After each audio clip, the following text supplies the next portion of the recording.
that you have joined me today, and together we're going to be discussing a very important thing related to young children.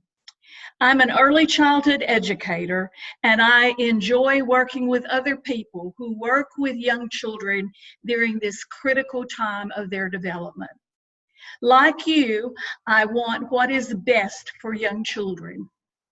Today, I will share with you a very important message of how we can help prepare young children for today and for the future.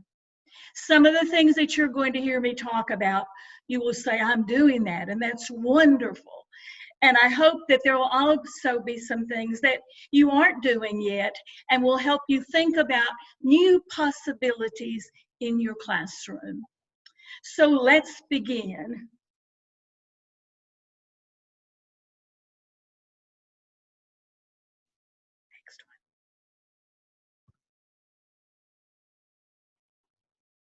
The young children in your classroom and in your home today will be living and working and building their families in a very different world. It will be 2040, 2050, 2060. What will this 21st century be like? Some of the reasons it's going to be so different is the vast amount of new information that we are getting every day. Thousands and thousands of pieces of information that we've never had before. We are also adapting to the changing environment. Heating and cooling and floods and melting. One of the exciting things for us as educators and parents is that we are beginning to understand more about brain development. As we look at how young children's brains are developing, it gives us clues of how we can establish wonderful possibilities for them during their early years. And then, of course, we are already facing new challenges that we have never dealt with before. Things that are not in books that tell us what to do. We have to figure out how to deal and handle these new challenges. I thought it's kind of interesting to look at some of the futuristic research and some of the things that we see already today in trial situations. How about a private plane that you can pull into your garage, and when you want to go to work or shopping or be with friends, you jump in that little plane and you drive down the runway of your street and you take off. And then you come to where you want to be in an amazing, quick period of time. One of my favorites is the size of the chip. Hold up your finger and look at the tip of your finger. That chip, that small, will be able to hold every book that has ever been written. And you and I can retrieve it and read it and learn from it. So the world is going to be different. So we can't continue to educate our children in the same way that we have before, because they're going to be jobs that we have never even heard of yet. Researchers say that in 12 years' time, there'll be over 200, and I would say more than that, new professions that we have never heard of before. How do we prepare a child for this work environment? This environment that is going to be so different, and we can't even understand what it is going to be like. So why is creativity important in today's world? The young children that we are working with will be communicating in a variety of different ways, just as we are communicating today virtually. But there are going to be so many different ways that they will communicate. Because our world is shrinking and we are becoming more global, we're going to see that children need to be able to collaborate with people who are diverse and have different ideas from themselves. We also know that they are going to have creative confidence to deal with these changing issues. And they're going to have to be able to accept and take risk. Because when you try new things, sometimes you make mistakes. Sometimes it doesn't work. But you understand that this is how new ideas and new inventions come to be. One of my favorite researchers is E. Paul Torrance. And one of the reasons I find his literature and work so interesting is because he spent his entire career studying young children.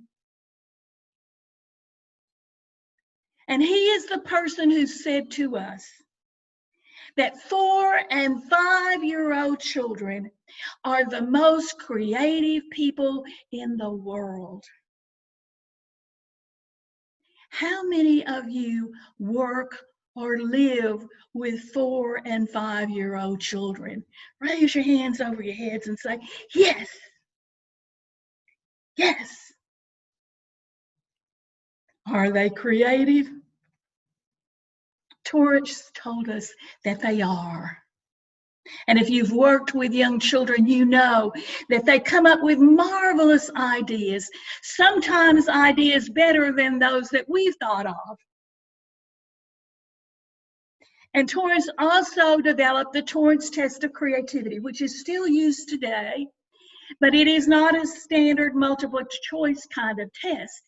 It is a test that has visual images, it has word activities, it has things that children have to invent and create from simple drawings. But he still uses this is still used today. And he also helped us understand from his work that 4-year-old children believe, well, they know they're creative. If you ask a 4-year-old child, are you creative? Do you have good ideas? 98% of them will say, yes, I have great ideas. Let me tell you one. By the time they hit the end of middle school, you ask them the same question, and only 32% of those children believe that they have great ideas and that they are creative and they have limitless possibilities. And by the time they finish secondary school, when you ask them this question, a scary thing happens. Only 10% of them believe that they are creative, that they have wonderful ideas. What happened to all of those marvelous, excited, and creative young children? How have we not nurtured their creative thinking? How can we nurture their creative thinking and give them creative confidence so that they can continue to be creative not only throughout their schooling but throughout life?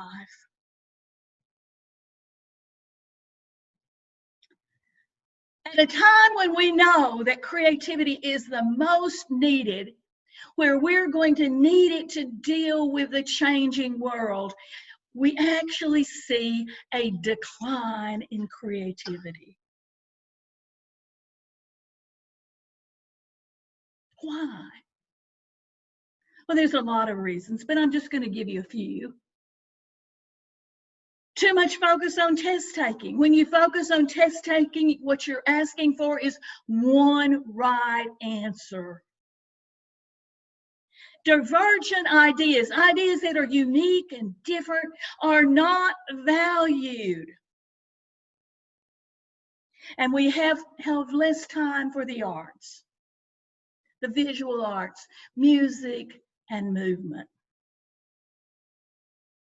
Now, creativity can happen anywhere, in the classroom, outdoors, in the home, but the arts provide an avenue for some children that nothing else does.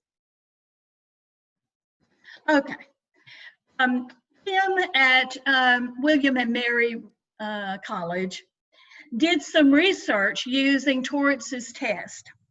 And Torrance had done his test in the 1990s, and she did her test using the same instrument, the same ages of children, in 2008. And what she found was rather startling for us who are early childhood educators. Children today in our homes and in our classrooms are less expressive, less talkative, and less imaginative. And here's the real concern. The most significant decreases were found with kindergarten children, 5 and 6 years of age, at the time when they should be the most creative, the most confident. What we're seeing is that they are less creative, less confident, and they're generating fewer unique ideas. Now that says a lot for you and I. It says that if we are working with young children during their prime, we need to rethink the things that we are doing with these young children. Asking them to sit, to follow directions, to repeat after me, rote memory kinds of things are not going to work for today's children, and they're not going to help them become thinkers and problem solvers and innovators in the future. Sir Ken Robertson, who has the most frequently watched TED Talk, had some interesting statements to say about creativity. And he said, we are preparing people to work in factories, not to be thinkers or problem solvers. I believe that creativity should now be a priority for education in the world. In the United States, a committee of the 21st century looked at what are the skills, what are the competencies, what are the capabilities that young children that we are working with today will need when they grow up and when they move into the world. And they identified what they call the 4 C's. Now, these are great for us because they help us remember it. But look at the center of all these 4 C's. It is creativity. It touches all of the others. It touches communication. It touches collaboration. And it deals with critical thinking. And with young children, I like to think of that as problem solving. Now, I'd like to add a 5th C. And that C is creative confidence. Helping children understand that they are creative, that they can be persistent on task, they can try new things, they can make mistakes, they can take risks, and it's okay. Because that is a part of the creative process. Being willing to try new things, to come up with new possibilities.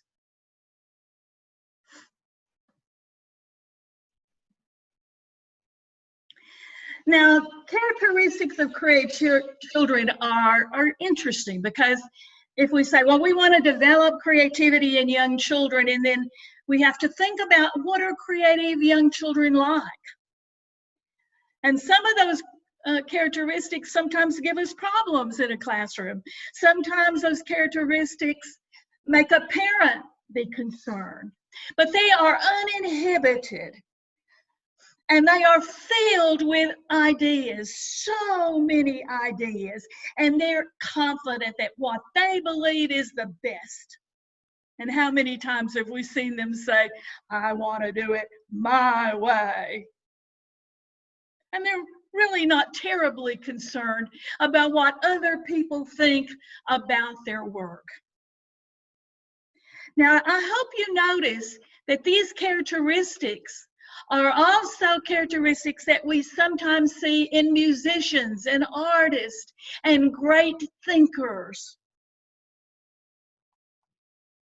So our challenge today is to support and nurture children be creative.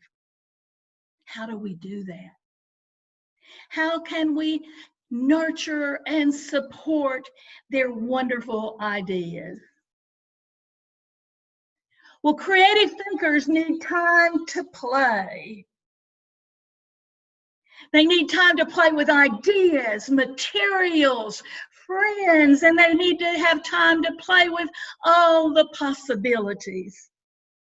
And what we see happening in many settings these days is less and less time for play, where children are being asked to be seated, quiet for long periods of time, and they are not having the opportunity to play with possibilities. If you're painting, one of the ways you play with paint is you try different surfaces. How about putting red paint on the end of your nose? How do you as a parent or as a teacher respond to that?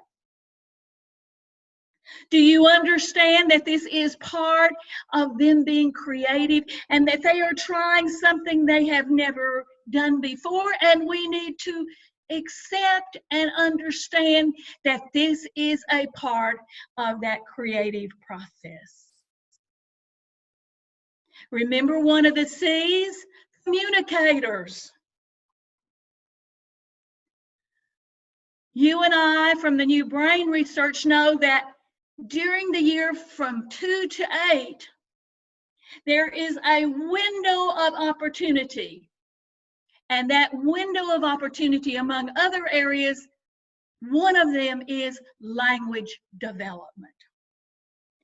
Never again will a child learn language at the same speed and complexity as they do from 2 to 8 years of age. They go from speaking 1 or 2 words to having a vocabulary of thousands of words. They can speak incomplete ideas. And I just copied a couple of real classroom examples to show you how they are creating language and how they are exploring in play. This little boy is working at the water table today. And his very creative teacher added a medicine dropper to the tools that he could use in his play. Now we know that the brain seeks novel and unusual things. And so he's never seen this before, and he is fascinated by it. So first he experiments with it. He feels of it, he uses it with the water, and then he draws this conclusion. I can make water go up. What an amazing discovery he has made. And he made that discovery because he had the tools and the materials there to capture his interest, to encourage him to do that. And then he was given the freedom to experiment and try out the possibilities. one of the things I love about young children is they invent language. If they don't have a word for something, they just make one up, no problem. And this is an exchange between two little girls who are in the housekeeping center. And Angie said, did you ever notice that our legs also need clothes? The other child says, I like your pink one. And Angie responds, it's called a leg scarf. Have you ever heard that word before? No, probably not, because she just invented it. She just created it. And it was there because she had the materials and tools in that area, but also because she was allowed the freedom to play with the items that were in that center and the things that interest her when she was in that area.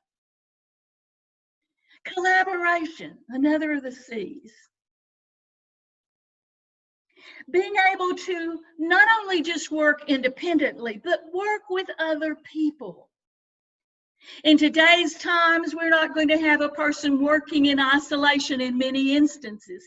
In more instances, it's going to be teams of people working together.